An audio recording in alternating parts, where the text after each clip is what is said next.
Subrata YouTube চ্যানেলে তোমাদের সকলকে স্বাগত।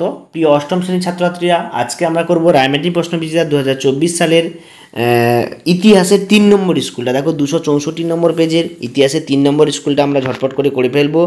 তো তার আগে বলা, এর আগে আমরা সমস্ত 1 নম্বর 2 নম্বর স্কুলগুলো দিয়েছি। বিজ্ঞান গণিতেরও প্রশ্নপত্রগুলো এখানে দেওয়া আছে, এই চ্যানেলে তোমরা প্লেলিস্টে চেক করে দেখে নিতে পারো।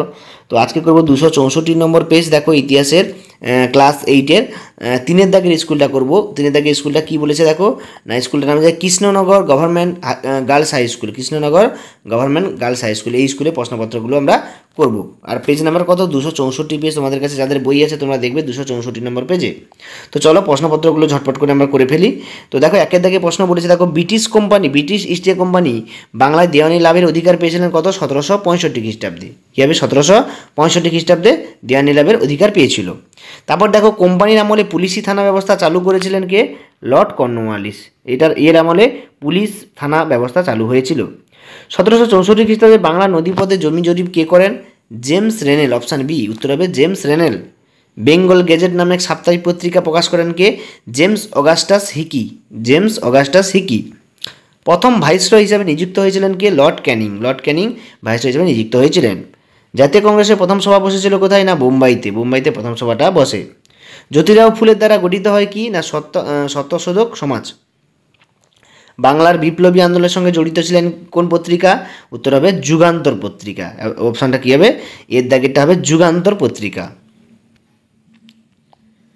পরেরটা দেখো যে সীমান্ত গান্ধী কাকে বলা হয়? খান আব্দুল গফফর খানকে। সির দাগে অপশানটা খান আব্দুল গফফর খানকে।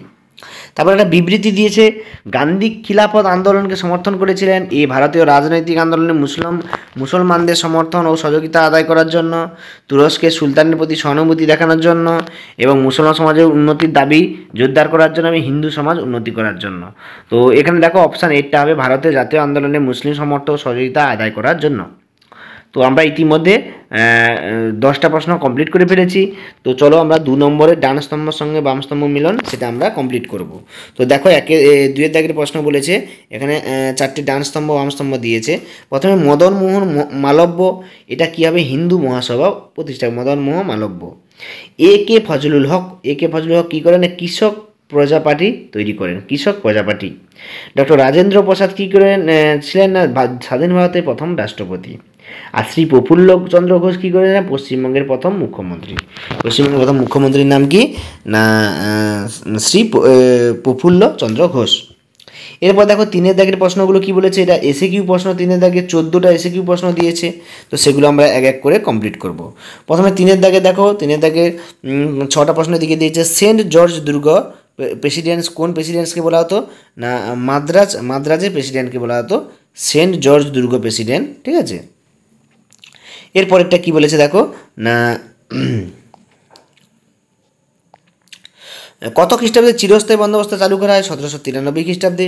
কার আমলে সিভিল সার্ভিস নামে প্রশাসন ব্যবস্থা চালু করা হয়? লর্ড কর্নওয়ালিসের আমলে। বেমানা শব্দটি লেখো রাজা রামমোহন রায়, দেবেন্দ্রনাথ ঠাকুর, কেশবচন্দ্র, দয়ানন্দ সরস্বতী। এখানে অপশান হবে দয়ানন্দ সরস্বতী। কংগ্রেসের প্রথম অধিবেশন সভাপতি ছিলেন উমেশচন্দ্র বন্দ্যোপাধ্যায়। এটা একদম সঠিক, উমেশচন্দ্র বন্দ্যোপাধ্যায়, এটা ঠিক হবে।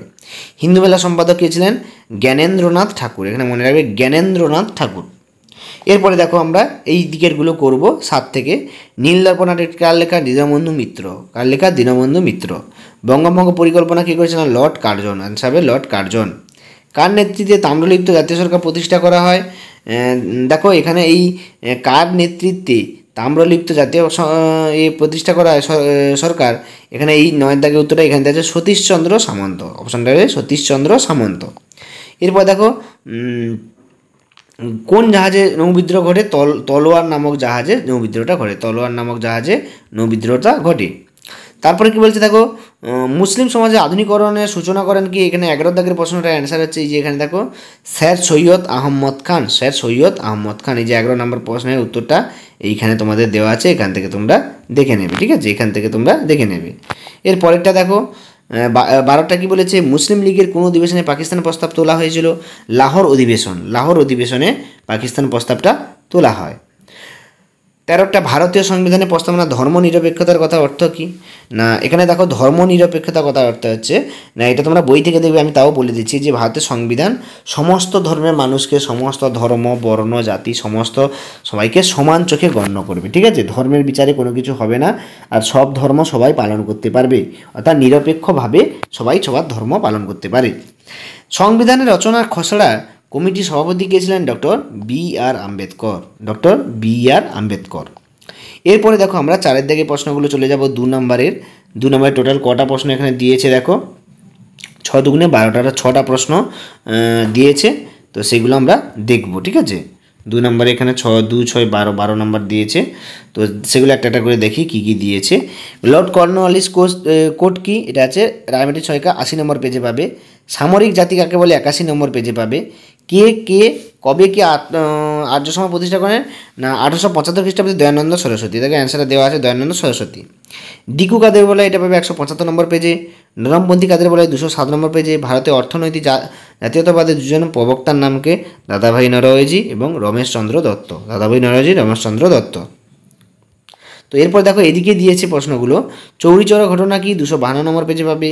কবে কাদের মধ্যে গান্ধী আরিন চুক্তি? এটা 256 নম্বর পেজে পাবে। মুসলিম প্রতিষ্ঠার উদ্দেশ্য 286 নম্বর পেজে। কবে কার দ্বারা সম্পত্তি বাটা নীতি হয়? 287 নম্বর পেজে। কত খ্রিস্টাব্দে কাদের মধ্যে সিমলা বৈঠক হয়? 288 নম্বর পেজে। প্রধানমন্ত্রী হিসেবে রাষ্ট্রপতি কাকে নিয়োগ করেন? না মন্ত্রী পরিষদের সদস্যদের। কাদের নিয়োগ করেন? মন্ত্রী পরিষদের সদস্যদের। দেখুন অ্যান্সারটা দেওয়া আছে মন্ত্রী পরিষদের সদস্যদের। এরপরে দেখো 3 নম্বরের প্রশ্নগুলো 5টা দেওয়া আছে, 15 নম্বর দেওয়া আছে 10টা, এর মধ্যে 5টা করতে হবে, যে কোনো 5টা করতে বলেছে, কিন্তু দেওয়া আছে 10টা। অনেক প্রশ্ন, হিউজ প্রশ্ন দেওয়া আছে। ঔপনিবেশিক সমাজের কাদের মধ্যবিত্ত হলো বলা? তো এটা টেক্সট বই থেকে তোমরা দেখবে, সহায়িকা থেকে এটা নেই, টেক্সট বইতে তোমরা ভালো করে দেখবে। তোমরা অ্যান্সারটা আমাকে দেবে, কমেন্ট বক্সে ছবি তুলে দেখতে পারো বা এমনিভাবে দিতে পারো। স্যার সৈয়দ আহমদ এর সংস্কারগুলি প্রধান উদ্দেশ্য কী ছিল? না এখানে 166 নম্বর পেজে পাবে। সভা সমিতির যুগ কাকে বলে? 203 নম্বর পেজে পাবে। 1907 সালে কংগ্রেস সুরাজ অধিবেশনের গুরুত্ব কী ছিল? 1910 সালে। এটা রায়মার্টিন সহায়িকা 2024 সালের পেজ নাম্বারগুলো দেখবে, তাহলে হুবহু মিলে যাবে। পুরনো সহায়িকা 1-2 এদিক ওদিক করে দেখবে, সেগুলো পেয়ে যাবে। সুভাষচন্দ্র বসু জাতীয় কংগ্রেস ত্যাগ করেন 259 নম্বর পেজে, এটা পেয়ে যাবে অ্যান্সারটা। তারপরে কী বলছে? ভারত ছাড় আন্দোলনে মাতঙ্গিনী হাজরার ভূমিকা, এটা এই প্রশ্নের টেক্সট বই থেকে দেখবে, ঠিক আছে? এটা দেখবে তোমরা। তারপরে বলছে দেখো ভারতীয় মুসলমানরা খিলাফত আন্দোলন শুরু করেছিলেন কেন? এটা 284 নম্বর পেজে তোমরা পেয়ে যাবে। তারপর দেখো কীভাবে পাকিস্তান প্রস্তাব উত্থাপিত হয়? 287 নম্বর পেজে, ঠিক আছে? তারপরে স্বাধীন ভারতের সংবিধানে গণতান্ত্রিক শব্দটির তাৎপর্য কি? 218 নম্বর পেজে। এবং ভারতের সংবিধানের মৌলিক অধিকার দেখো টেক্সট বইয়ের ফ্রন্ট মানে কি? এটা সামনে। সমস্ত সরকারি গণিত, বাংলা, ইতিহাস, ভূগোল এগুলো সামনের পেজে দেখবে মৌলিক অধিকার দেওয়া আছে, সেখান থেকে দুটো তুলে দেবে তোমরা। এরপরে 6 দাগে দেখো, 6 দাগে লং কোশ্চেন দিয়েছে 5 নম্বরে 3টে, 15টা 4টে দিয়েছে, তার মধ্যে 3টে করতে হবে। তো কী বলেছে? একটা সতীদাহ প্রথা বিরোধী বিধবা আন্দোলনের মধ্যে মূল মিলগুলি দেখো, এটা 144 নম্বর পেজে পাবে। সাঁওতাল এবং হুল বিদ্রোহের তুলনা আলোচনা, এটা 195 196 পেজে পাবে। ভারতের জাতীয় রাজনীতির চরমপন্থী আন্দোলন সম্পর্কে বর্ণনা করে, এটা পাবে 152 নম্বর পেজে। এই পেজটা এটা বাংলায় বঙ্গভঙ্গ বিরোধী আন্দোলন সম্পর্কে লেখো 197 পেজে। অর্থাৎ সাঁওতাল বিদ্রোহ 152 পেজে পাবে, এবং রাজনীতি চরমপন্থী আন্দোলন এটা হচ্ছে এই পেজে পাবে 195 পেজে। দেখো তীরচিহ্ন দেওয়া আছে। তো এই ছিল তোমাদের টোটাল ইতিহাসের তোমাদের 3 নম্বর স্কুলের প্রশ্নপত্র। তো আগের দিন আমরা 4 নম্বর স্কুলের প্রশ্নপত্র নিয়ে আলোচনা করব। সকলকে ধন্যবাদ। দেখা যাচ্ছে পরের প্রশ্ন সেটে 4 নম্বর স্কুলটা নিয়ে। সবাই ভালো থাকবে, ভালো করে পড়াশোনা করবে।